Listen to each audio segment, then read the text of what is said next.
안녕하세요. 두뇌를 키우는 수학의 김쌤입니다. 이번 시간에는 지난 시간에 이어서 소인수 분해한 결과를 좀 간단하게 나타내는 방법, 또 이제 소인수 분해한 결과뿐만 아니라 우리가 특정한 상황에서 어떤 수들을 간단하게 표현하는 방법을 배우려고 그래요.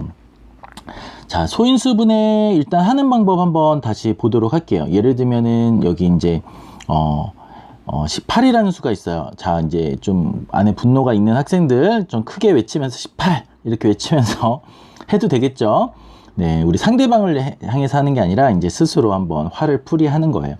자, 18을 분해하면 뭐 다양하게 어떤 학생들은 이렇게 니은자로 그려서 아래로 내려갈 수가 있고, 어떤 학생은 이렇게 얘를 두 개로 나눠서 이렇게 표현할 수도 있어요. 그거는 이제 자기 취향대로 하면 돼요. 선생님은 이렇게 나눠서 하는 걸 더 좋아하는데, 18을 예를 들면 2하고 9로 나눌 수도 있겠고요.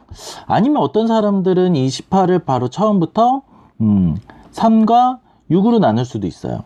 뭐 이거는 이제 각자 원하는 대로 하시면 돼요. 둘 다 가능합니다.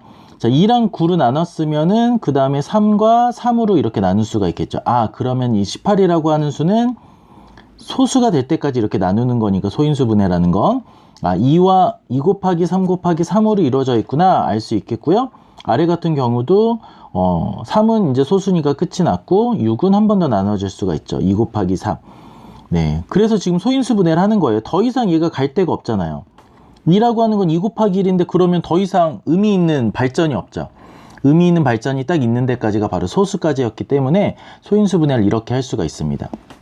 그럼 18을 다시 이렇게 표현을 해보면, 이제 작은 수부터 써보면 2 곱하기 3 곱하기 3 이렇게 쓸 수가 있어요. 자, 그런데 여기 보니까 3 곱하기 3 같은 경우는 똑같은 수를 또 쓰고 있잖아요. 그래서 얘를 좀 더 간단하게 표현하고 싶은 거예요. 간단하게 나타내는 방법에 대해서 수학자들 고민했겠죠. 왜냐면은 이 두 번만 나타나는 게 아니라 이 수가 커지면 커질수록 계속해서 똑같은 수가 자꾸 나오거든요. 왜냐면 소수라는 거는 몇 개 없잖아요. 씨앗수는 몇 개 없으니까 소인수 분해를 하다 보면 똑같은 수의 곱으로 굉장히 많이 표현이 돼요.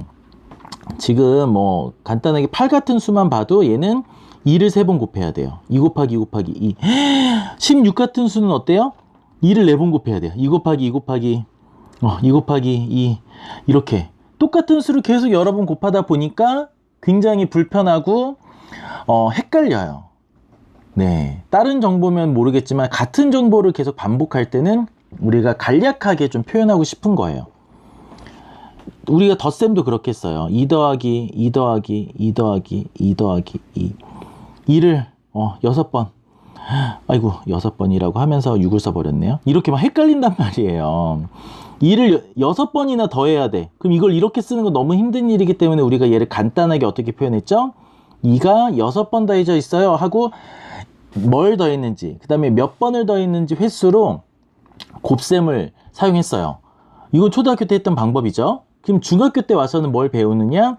곱셈이 여러 번 돼 있을 때, 똑같은 수가 여러 번 곱해져 있을 때 간단하게 표현하는.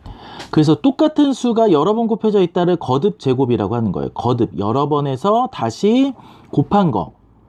여러 번 거듭 제곱이 돼 있는 상황을 좀 간단하게 표현해서, 예를 들면 2를 3번 곱한 거 같은 경우는 이렇게 쓰는 거죠. 자, 여기 이제 얘가 있네요. 뭐를, 밑을 2를 3번 곱했다. 곱한 횟수를 위에다 조그맣게 쓰는 거예요. 그러니까 얘는 크기와 위치가 중요해요. 조그맣게 위에, 조그맣게 아래가 아니라 조그맣게 위에. 분수도 분모 분자가 중요한 정보죠. 이 분수 바를 기준으로 아래에 쓴 정보와 위에 쓴 정보가 전혀 달라요. 의미가. 네, 나눗셈에서 나누어지는 수와 나누는 수의 차이로 이렇게 갈려요. 그런 것처럼 이 거듭 제곱도 표현도 무엇을 밑에다 쓰고 무엇을 위에다가 조그맣게 쓰는지에 따라서 의미가 달라지는 거예요. 네, 곱셈은 이 곱셈 기호를 앞뒤로 해서 2 곱하기 6 이렇게 6 곱하기 2나 결과가 똑같아서 사실 곱셈에서는 순서가 중요하지 않았어요. 교환 법칙이 성립된다고 하죠. 하지만 여기서는 안 돼요. 분수나 여기서는 바뀌면 안 돼요. 곱하는 수를 밑에다 쓰고 그 다음에 곱한 횟수를 위에다 조그맣게 쓰는 거예요. 그리고 얘를 우리가 뭐라고 부를 거냐? 밑에 있는 수는 곱하는 수는 밑이라고 부르고요. 밑에 쓰니까요. 그 다음에 위에 곱한 횟수는 지수라고 불러요. 곱한 횟수를 한자로 하면 지수가 되는 거예요. 그래서 거듭제곱, 똑같은 수를 여러 번 곱했을 때는 이렇게 간단하게 지수로 표현할 수가 있다. 얘를 거듭제곱 표현이라고 하고요. 자, 이걸 잘 정리해 주시기 바라겠습니다.